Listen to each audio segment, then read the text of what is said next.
I'm done. We're getting a divorce. You've been just playing around with the $500 I gave you. John, my husband, yells as soon as he gets home.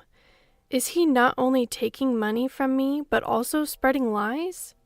As I hear John's voice, anger starts boiling inside of me. John is being unreasonable. It seems he's not even willing to listen to my side. Seeing John's one-sided accusations without hearing me out, my affection for him vanishes instantly. Don't you want to hear my side of the story? I'm not interested in your excuses. Either return the money you spent right now or let's get divorced. What? Well then, let's divorce, I said with a smile. Right after, the front door opens. It seems our son Marcus has come home. Blaming Mom is totally wrong. What? Are you taking her side? She betrayed my trust by... Then it seems you both have betrayed my trust. We were shocked to see who appeared behind Marcus. Thanks to him, I was able to divorce John without any trouble. And by stopping the money transfer, they're going to experience hell. I'm Effie, 37 years old. Just a regular working mom, part-time in an office. I have a son, Marcus, who's in his rebellious phase. Marcus always liked studying and would proactively do his homework and revisions without me having to say anything. But as he entered his rebellious phase, he started to ignore me. However, he never said anything hurtful or got physical. Well, I guess that's typical for a high schooler. More troublesome than that are my husband, John, and my mother-in-law, Flora. John and I met in college, and after his persistent pursuit, we started dating. We got married after I got pregnant with Marcus right after college. A shotgun marriage, how disgraceful! Flora had a lot to say about that. She adored John and probably thought I had stolen him from her with dirty tricks. I suffered harassment from my mother-in-law. There were times she even targeted Marcus in my womb. What are you thinking? She was often scolded by her husband, my father-in-law Nathan, who is strict yet kind. He has helped us many times and is a benefactor to us. I have some interaction with Nathan, but I'm distant from Flora. Frankly, I don't want much to do with her. One day, I received a call from the unpleasant Flora. Could you increase the amount you're sending me? Actually, we've been sending money to Flora. There was a time when John mentioned living together with Flora. I rejected it, citing the lack of an apology for her past harassment, and Marcus being an exam student. John and Flora heavily criticized me for that. The wife of my son refusing to live together? You're not fit to be a wife. That's right, always dwelling on the past. Hey, you two. Living together means I'd have to change my high school for the entrance exams, you know. Marcus was the one who stopped that discussion.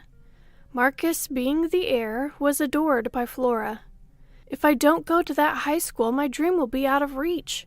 Are you two trying to sabotage my dream? If so, I'll never forgive you. Flora fell silent at Marcus's words.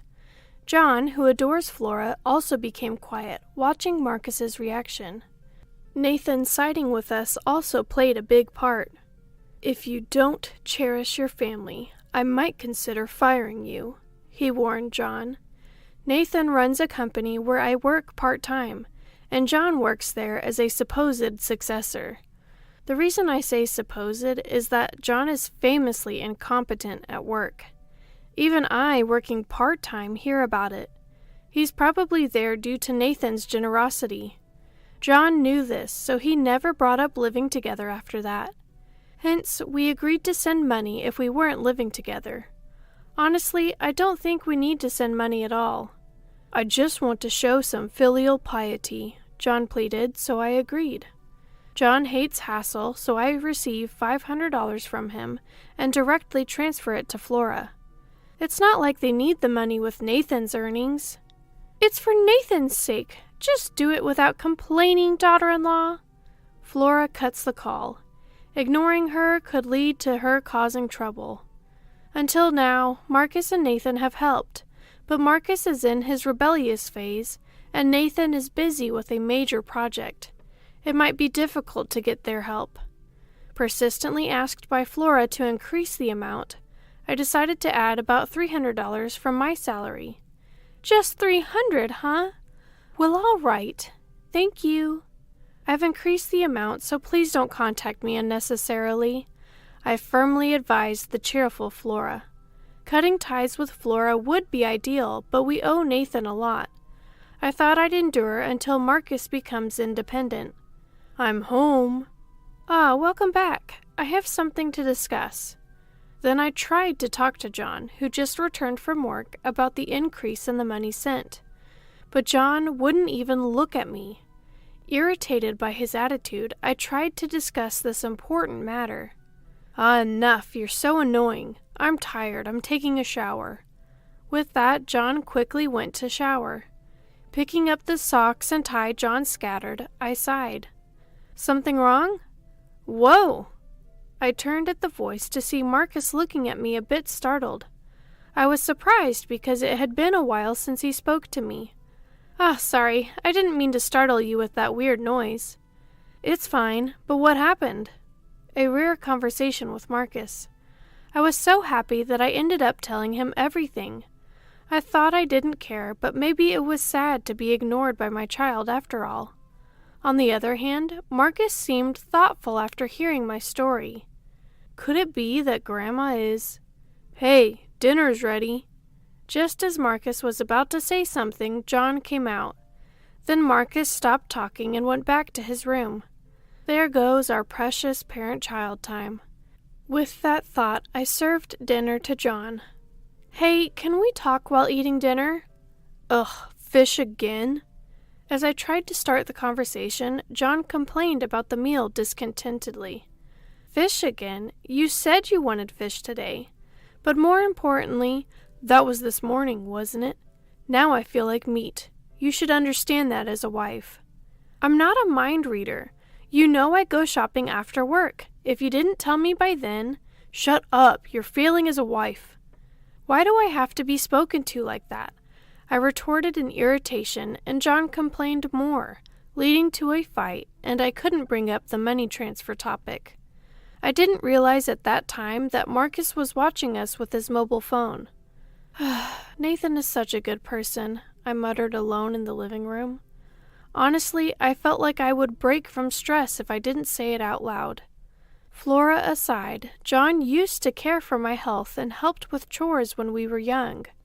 That's why I thought it was okay to marry him. But it changed the moment I gave birth to Marcus. He didn't help with Marcus's care at all, constantly comparing me to Flora, saying Flora would do it this way, Flora would do it perfectly. The word divorce flickered through my mind and then faded. I was left alone pondering the future.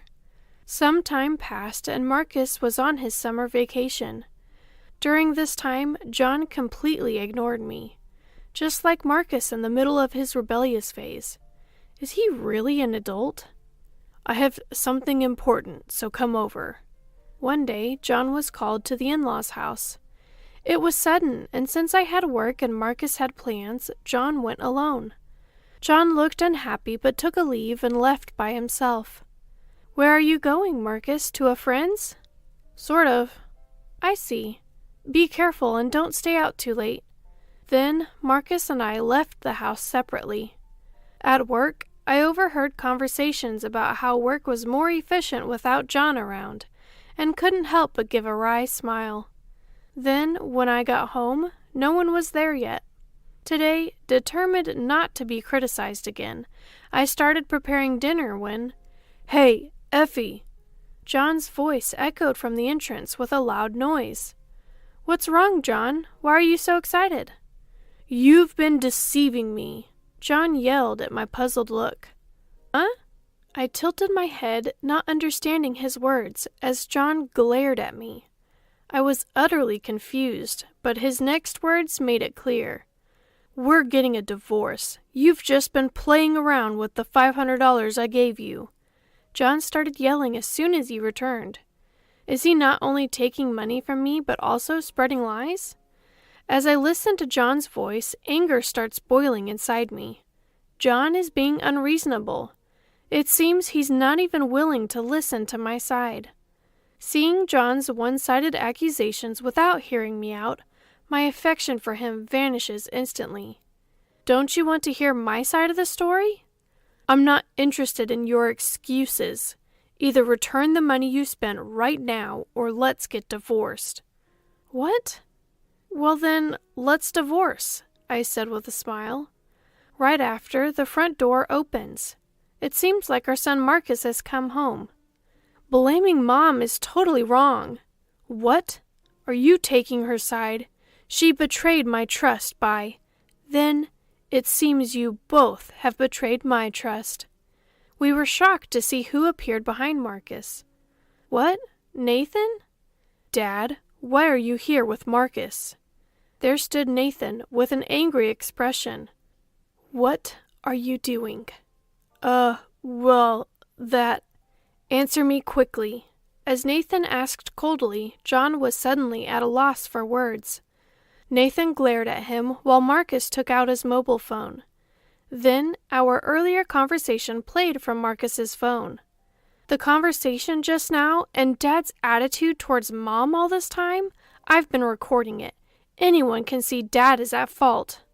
What? If you still blame Mom, or if you ever lay a hand on her, I'll punch you, even if I get arrested. Marcus, being athletic, is physically imposing. In contrast, John, a typical middle-aged man, has recently grown a potbelly. It's clear who would lose if it came to blows. You're defying your father? What do you mean by Dad? Someone who follows Grandma's orders and ignores Mom's opinions? Mom always faced me, even when I ignored her. What have you been doing as a dad? Just exploiting Mom? John fell silent at Marcus's calm words. Children grow up before you know it. Although it's a difficult situation, I can't help but feel happy that Marcus is standing up for me. John, I told you before what I'd do to someone who doesn't cherish his family, didn't I? At Nathan's words, John's face paled instantly. Well, of course. It's as if he's being told he's about to be fired. Mom, this is for you. Is this a divorce form? What was handed to me was a divorce form. Why does Marcus have it? And he's so well prepared, even if he is my son. Don't worry about me, Marcus said, so I quickly filled in my part and thrust it at John. John, seemingly shocked that I signed without hesitation, stared at me. Are you sure? It's going to be hard for you if we divorce. I'll manage. It's harder being with you. Plus, I won't have to deal with Flora anymore. But, just sign the divorce form already. John hesitated a bit but signed the form, cowed by Nathan's glare. Marcus, we're going to my parents' house. Get ready. Okay.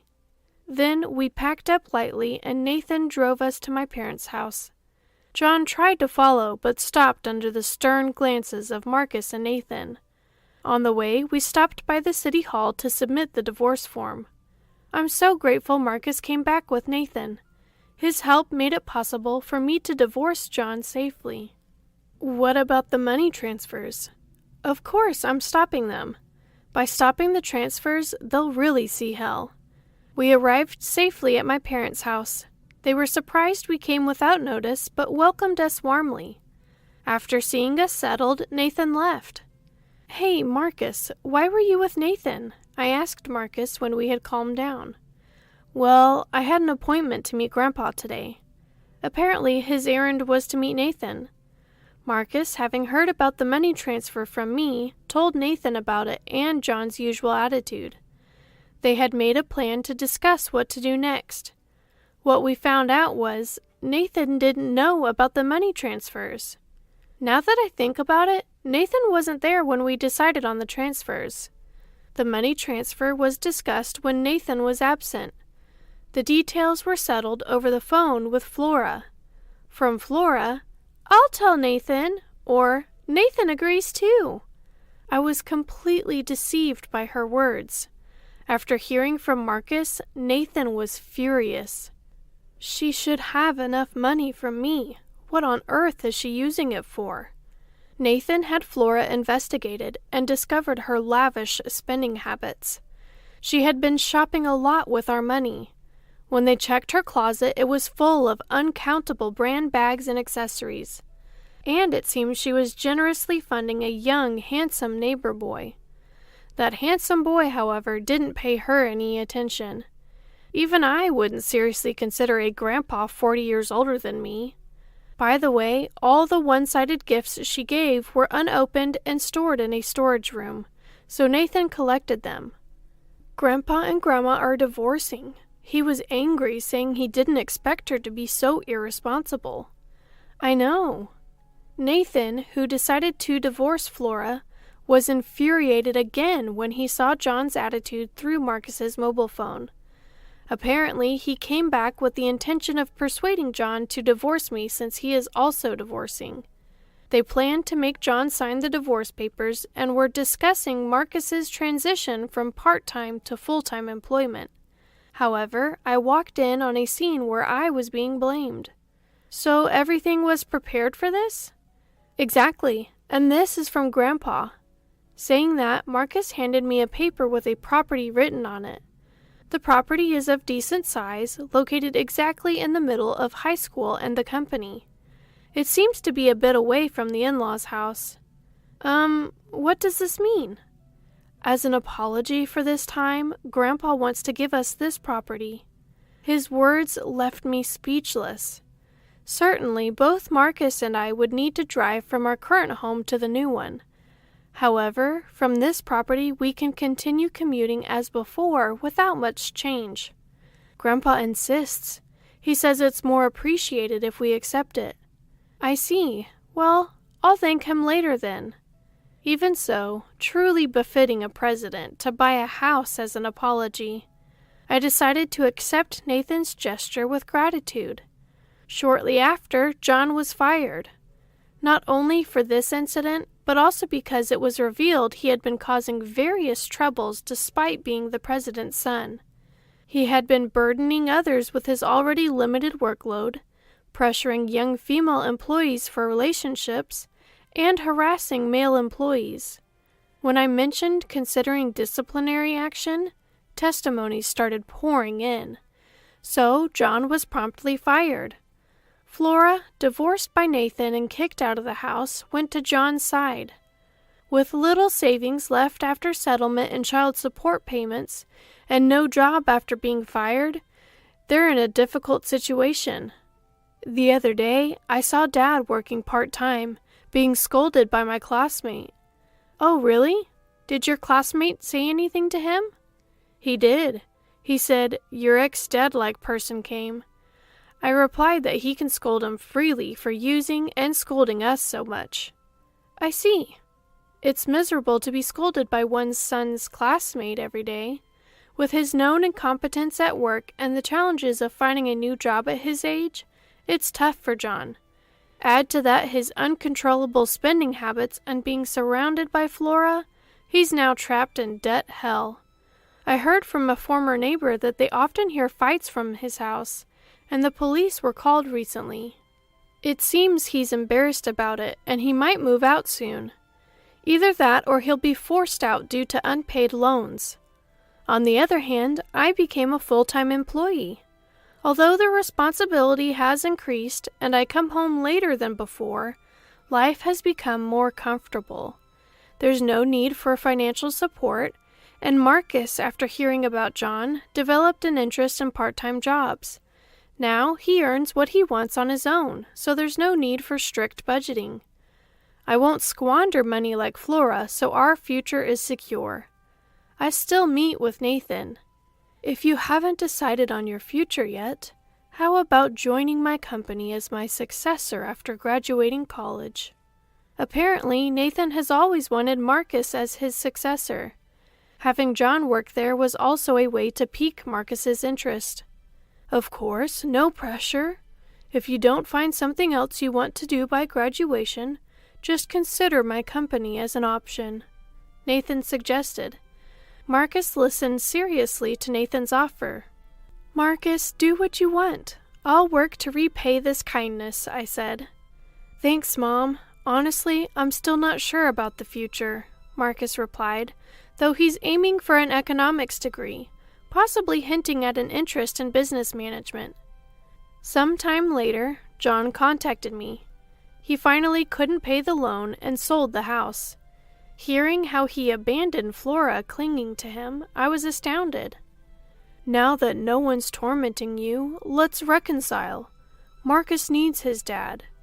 Do you have anything left now? What? You have no job, no money, no house? Marcus and I have no feelings left for you.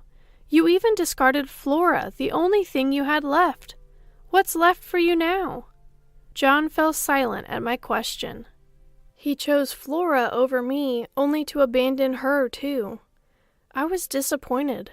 The John I loved no longer existed. But if I return to you, Effie, there's no place for you with us. Don't ever contact us again. I hung up, setting his number to reject calls. Later, John tried to visit my parents' house, but my dad especially sternly turned him away. Nathan picked him up and left him at a distant relative's construction company. Surrounded by burly men, John won't interfere with us anymore. Abandoned by John, Flora ended up homeless. I heard rumors of her living under a bridge, but that's no longer my concern. I'll be late today, got a part-time job. Okay, thanks for letting me know. Thanks, actually. Since then, Marcus, no longer in his rebellious phase, talks to me more openly. This experience helped me understand Marcus's feelings. In response, I make sure to express gratitude and apologies sincerely. Marcus's response has naturally brought us closer together. With John gone, we've become a closer family. I suppose that's something to be thankful for, and I share a laugh with Marcus. Our relationship with Nathan remains good. I do want you as my successor, but I just want to see my dear daughter and grandson, he says, showing his care for us. Recently, I invited Nathan along with my parents on a hot spring trip, which he really enjoyed. I hope to maintain this good relationship with Nathan.